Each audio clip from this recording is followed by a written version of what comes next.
Today, we are going to discuss about midline diastema. Under the midline diastema, we study about definition, the etiology or causes of midline diastema, how to diagnose the midline diastema, and how to treat the midline diastema. The definition of midline diastema is, it refers to spacing between the two maxillary central incisors. It is one of the most commonly seen malocclusions that is considered easy to treat but difficult to retain. So, what is the etiology of midline diastema? Number one, transient malocclusion. So, deciduous dentition. In the deciduous dentition, midline spacing can occur as a result of generalized spacing seen in the deciduous dentition and helps to accommodate the erupting larger sized permanent teeth. But in mixed dentition, the midline spacing can occur during the eruption of the permanent canine in the mixed dentition period. In the mixed dentition, the midline spacing can occur during the eruption of permanent canine. That is called as ugly duckling stage. As the developing permanent canine erupts, they displace the roots of the lateral incisors mesially. This results in transmitting the force onto the roots of the central incisors, which also gets displaced mesially. A resultant distal divergence of the crowns of the two central incisors causes a midline spacing. This condition is self-correcting. As canines erupt, the pressure is transferred from the roots to the coronal area of the incisor. Number two, the arch length tooth material discrepancy. If the arch length is more than the tooth material, it leads to midline diastema, as well as we notice generalized spacing. This includes microdontia, macrognathia, or missing tooth. Number three, abnormal frenal attachments. The presence of a thick and fleshy labial frenum can give rise to midline diastema. This kind of frenal attachment prevents two central incisors from approximating each other due to fibrous connective tissue interposed between them. Number four is habits. Habits such as thumb sucking, tongue thrusting will predispose to midline diastema. These patients generally present with proclination and generalized anterior spacing. Number five, midline pathology. It could be because of cysts, tumors, or odontomes. The presence of mesiodents between the roots of the two central incisors also predispose to midline diastema. Number six, during RME therapy. During the rapid maxillary expansion, the appearance of midline diastema is an important prognostic sign,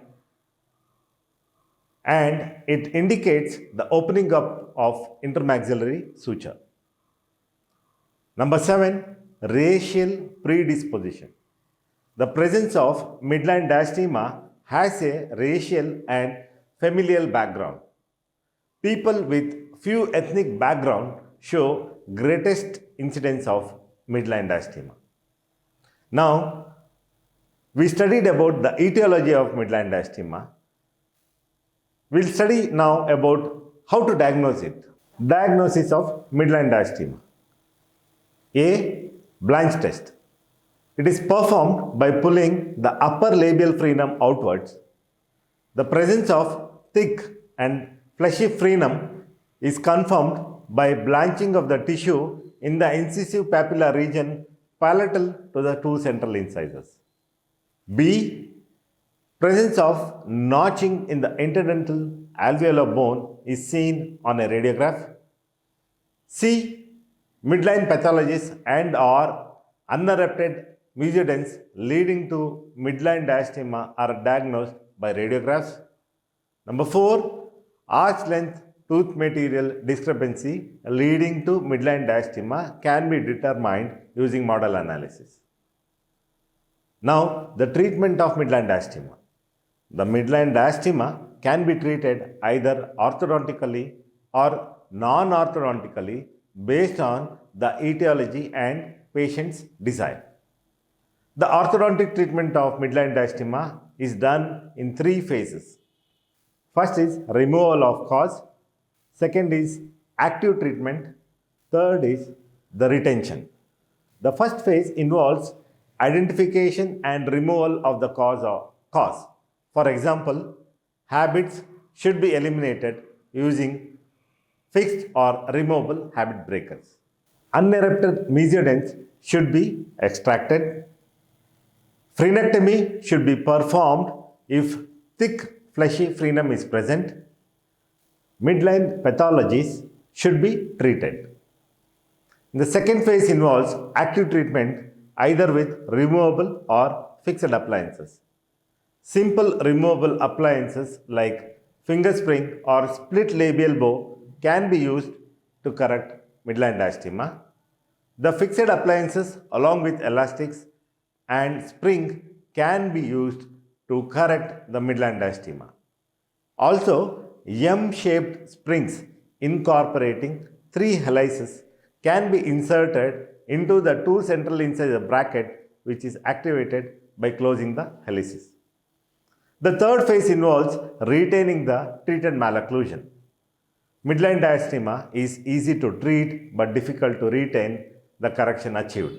The key to successful management is to remove the etiological factor. It is advisable to use lingual bonded retainers as prolonged retention is indicated. Under the non-orthodontic management of midline diastema, it involves cosmetic or prosthetic corrections. Cosmetic correction is done using aesthetic composite resins in adult patients. It is done by gradual or incremental composite resin buildup on the mesial surfaces of 2 central incisors. The presence of peck-shaped laterals or anterior teeth with other anomalies of shape and size, also missing teeth, should be replaced with prosthetic rehabilitation. So under the heading of midline diastema, we studied about the definition, the etiology or causes of midline diastema, how to diagnose the midline diastema, the treatment of midline diastema. Under the treatment of midline diastema, orthodontic and non-orthodontic ways of treatment of midline diastema. Keep watching these videos on YouTube and please subscribe to my channel for further updates about orthodontics and orthodontic classes.